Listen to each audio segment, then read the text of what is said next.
김수현 박사님을 모시고 바른 신앙에 관한 질문들을 진행하게 될 이병주 변호사라고 합니다. 이 프로그램을 이제 진행하는 평신도 신앙 실천운동 단체 상임 대표를 맡고 있습니다. 저희들이 이제 평신도들을 위한 평신도의 신학 공부, 그러니까 저희들 평신도들이 신학적 사고 능력을 개발하기 위한 여러 가지 질문과 또 교수님의 답변과 설명을 이제 듣고자 하는데요. 신앙에 대해서 진지한 고민을 가지고 있는 분들에게도 유익이 되고 또 기독교 신앙인이 아니지만 기독교 신앙에 대해서 관심을 갖고 있는 분들도 이 방송을 같이 듣고 기독교 신앙에 대해서 훨씬 더 잘 이해할 수 있는 그런 기회가 됐으면 좋겠습니다. 한국이 낳은 세계적인 바울 신학자라고 이제 누구나 다 이렇게 알고 있는 김수현 박사님 인사부터 간단하게 듣겠습니다. 네, 안녕하십니까. 오늘 이병주 변호사님과 대담을 통해서 많은 평신도들이 평소에 가지고 있는 궁금한 질문들, 바른 신앙에 대한 궁금한 질문들을 하나하나 토론하게 되어서 토론과 이 방송이 많은 평신도들에게 조금이라도 유익하기를 바랍니다. 예, 지금 이제 오늘 진행할 질문들은 이제 교수님이 쓰신 바른 신앙을 위한 질문들이라는 저서에 있는 질문 항목들 중에서 몇 개를 뽑은 것인데요. 이게 벌써 19세나 찍은 이제 한국 기독교 신앙 서적의 베스트셀러 중에 하나입니다. 첫 번째로 이제 질문을 먼저 이제 드리고 싶은 거는 평신도들이 신학을 하면 오히려 신앙이 떨어진다. 그러니까 신학 쪽에 가까이 가지 말라. 뭐 이런 얘기들을 이제 많이 이제 들었습니다. 저는 이제 교수님한테 신학 공부를 배우기도 하고 그 전에도 신앙이 괜찮았지만 신학을 공부하니까 신앙이 훨씬 좋아졌거든요. 그러니까 눈이 뜨인다고 할까? 그러니까 뭔가 모르고 쫓아가는 사람이었다가 내 눈으로 내 머리로 신앙을 생각할 수 있는 사람이 돼서 평신도들이 신학을 할 수 있는 한 열심히 해야 된다는 생각을 가지고 있는데 하여간 그 점에 대해서 왜 그런 오해가 생겼는지 또 어떤 게 필요한지 교수님 말씀을 부탁드리겠습니다.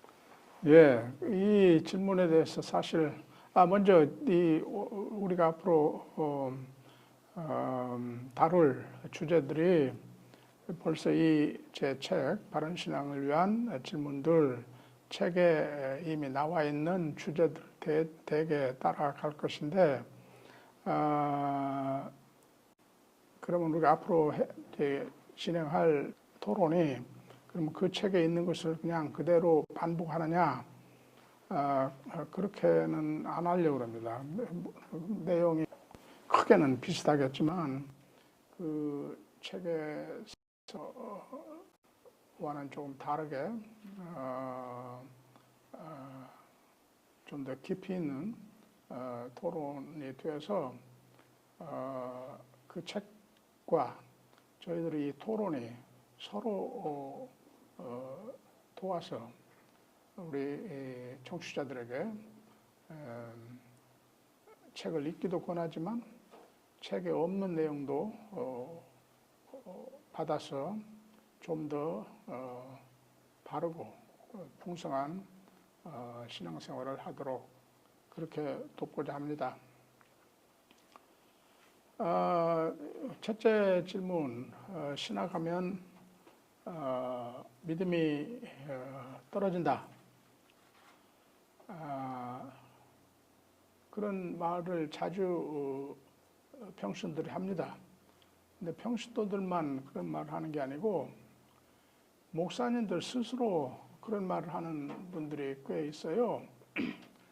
목사님들은 또 자기들이 그런 말을 할 때 자기들의 그 스스로의 경험들을 반영하기도 합니다. 자기들 신학교에서 신학 수업을 했는데 그게 자기들의 신앙에 별 도움이 되지 않더라. 자기들의 설교에도 별로 도움이 되지 않고 신앙을 앙양하고 목회에 별로 도움이 되지 않더라. 그냥 성경을 많이 읽고 깊이 스스로 묵상하고 그 성경에서 위로를 받고 권면을 받고 이렇게 해 나가는 것이 더 유익하더라. 뭐 이런 스스로의 경험에서 그런 말들을 자주 합니다. 조금 더 비판적인 평신도들은 이런 말도 합니다. 이 설교나 목회에서 자기들이 신학교에서 배운 이 지식을 조금 반영하려고 하는 목사들을 보면은 그분들이 뭐 신학은 좀 아는지 모르지만 설교는 참 못하더라. 한국 사람, 한국 언어로 말하면 은혜스러운 설교는 참 못한다. 한국의 은혜스러운 말을 참 많이 쓰는데요. 사실 성경적인 언어가 아닙니다. 그런 때는 감동적인 설교, 우리를 하나님의 말씀의 뜻에 완전히 승복하게 하는 우리 믿음을 북돋우고 우리의 신앙생활을 더 깊이 있고 바르게 하는 그런 설교, 그런 말을 일체로 그냥 은혜스럽다는 말을 쓰는데 하여간 이런 그런 말들도 바로잡는 것도 신학 훈련이 좀 있어야 바로잡습니다. 근데 하여간 이래저래 신학을 하면은 믿음이 떨어진다. 신학을 했다는 사람들 가만히 보면 성경도 잘 모르는 것 같고 설교는 더더구나 못하고 그러니 그러지 말고 진짜 신학 수업을 위해서는 올바른 신학 수업을 위해서는 신학교에서도 성경만 많이 읽히면 좋다. 뭐 이렇게 하는 그런 신학교도 있다고 그래요. 한국에. 그래서 하여간 이래저래 신학이 많이 의심을 받고 부정당하는 그런 상황입니다. 그렇게 된 이유들이 있죠. 근데 크게 두 가지만 생각해 보면, 첫 번째로 이 전통신학, 이건 종교개혁 시대로 거슬러 올라가는데, 중세의 신앙을 지배했던, 신학을 지배하고 신앙을 지배했던 신학사상이 소위 스콜라 신학이라고 합니다. 그래서 이 성경의 이 큰 주제들을 우리 믿음의 큰 주제들을 이 철학적으로 깊이 생각하고 이 조직화하는 그런 신학인데, 그러니까 헬라 아리스토텔레스의 철학에 근거해서 이 신학 체계를 세우고 그 바탕 위에 이제 신학 체계를 세우고 교리로 만들고 그것의 의미를 깊이 사변적으로 생각하고 이런 것이 이 실제의 그 신앙생활에는 거의 무관하게 보인단 말이에요. 그래서 종교개혁자들이 그런 거 다 때려치고 성경대로만, 성경으로만, 성경을 열심히 읽고 성경을 서 그 복음을 재발견하고 그 복음을 믿음으로 우리가 구원을 받는 그 원리를 가르쳐야 된다. 이게 종교개혁의 큰 소위 솔라 스크립투라, 성경대로만 아닙니까? 그것이 함께 가는 게, 그래서 모든 성도들은 스스로 성경을 읽을 수 있어야 되고 많이 읽어야 되고, 그래서 성경의 빛을 받아서 자기들의 삶을 조명하면서 이 성경에 맞게 사는 신앙 훈련을 해야 된다.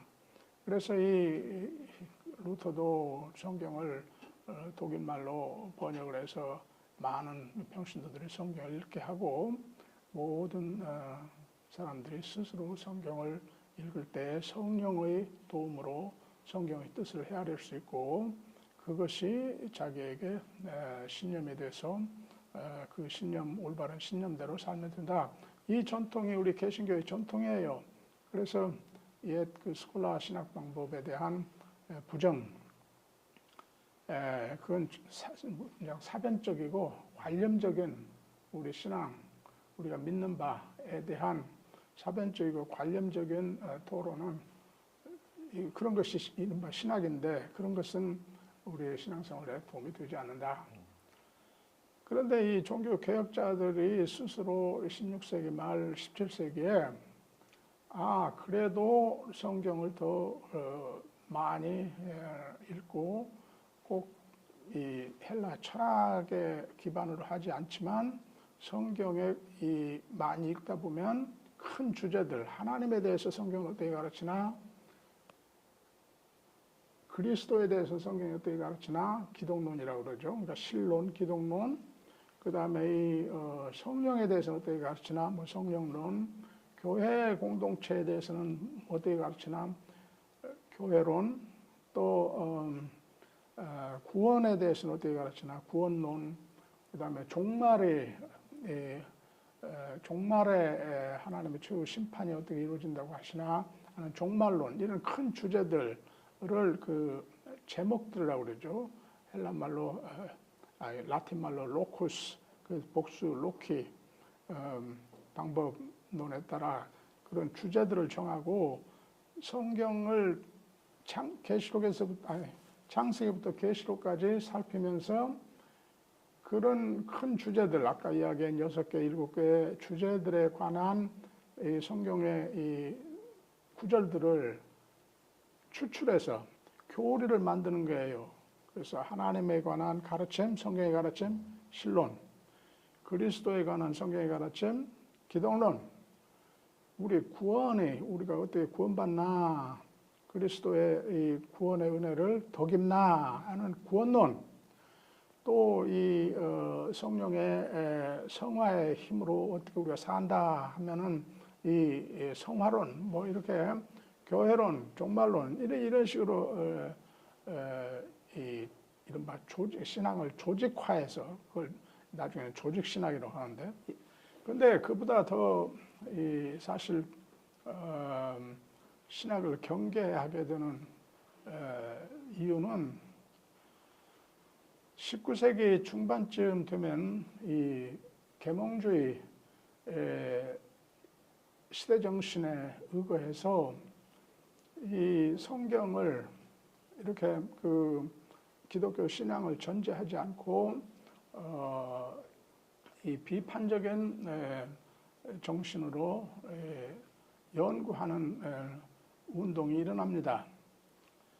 그래서 그 사람들이 이 기독교에 굉장히 비판적인 태도를 가졌거든요. 그것이 점차 발달해서 소위 역사비평이라는 방법론이 개발이 돼서 역사비평 중에 중요한 일부가 19세기 말에 소위 종교사학파라는 학파인데, 이것은 이 구약시대 또는 예수시대, 바울시대에 이 근동의 여러 종교들, 그리고 헬라의 여러 종교들과 이 성경의 가르침들을 비교하면서 어떻게 이런 성경의 가르침들이 이 그런 타 종교들과의 이 상황 속에서, 관계 속에서 형성이 됐는가, 이렇게 그 역사를 추정하는 이런 이른바 종교 사학파를 중심한 이 비판적인 성경 연구가 발달합니다. 그 사람들이 대개 이 전통적인 성경 해석에 대해서 부정적으로 생각을 하고, 그래서 이 성경의 그 신뢰성을 굉장히 부인하는 쪽으로 많이 그리고 성경의 가령 이적들 이런 것들은 될 수 있으면 이 내재주의적 이성에 의해서 이해될 만한 것으로 추려 해석함으로써 이적을 부인하는 이런 현상들이 나니까 당시 일반 성도들 그리고 보수적인 신학자들은 굉장히 그 두려움을 느끼고 그 역사 비평 이런 거 하면 안 된다. 역사 비평이 나중에 문학 비평, 뭐 사회학적 비평 여러 다른 비평 방법들로 분할이 진화하는데 이런 것들은 다 성경을 그냥 이성으로 어떻게 분석하려고 하는데 그래서 이 계시의 의미를 부인하고 그냥 인간이 스스로 만들어낸 문서들에 불과한 것으로 생각을 한다. 뭐 이러니까 이게 신학에 굉장히 위협이 된다. 그래서 특히 보수적인 경건주의적 전통의 교회들에게는 이 역사 비평이 그리고 거기서 진화 발전하는 다른 이 비평 방법들이 굉장히 두려움의 대상이 되고 경계해야 할 대상이 됩니다. 그러니까 신학교 가면 그런 걸 배우는데 그러니까 신학 공부하면 도리어 믿음이 떨어진다. 이런 생각을 갖게 된 것이죠. 그러면 이것에 대해서 우리가 그럼 어떻게 평가를 해야 되나? 그 초기 역사 비평. 근데 20세기 후반에 좀 반전이 일어나요. 영미의 이제 복음주의자들이 제 스승 F.F. 브루스를 교수 같은 분들을 중심으로 해서 이른바 복음주의자들이 전통적인 신학을 고수하고자 하는 사람들이 이런 역사 비평 방법들을 전부 그냥 배격하고 그냥 성경을 그냥 문자적으로 읽고 율법적으로 해석하고 그렇게 하는 것은 더 옳지 않지 않느냐. 그러니까 이 역사 비평을 좀 더 잘 활용하는 건설적으로 활용하는 방법을 터득하자. 이런 운동이 영국에서 주로 일어납니다.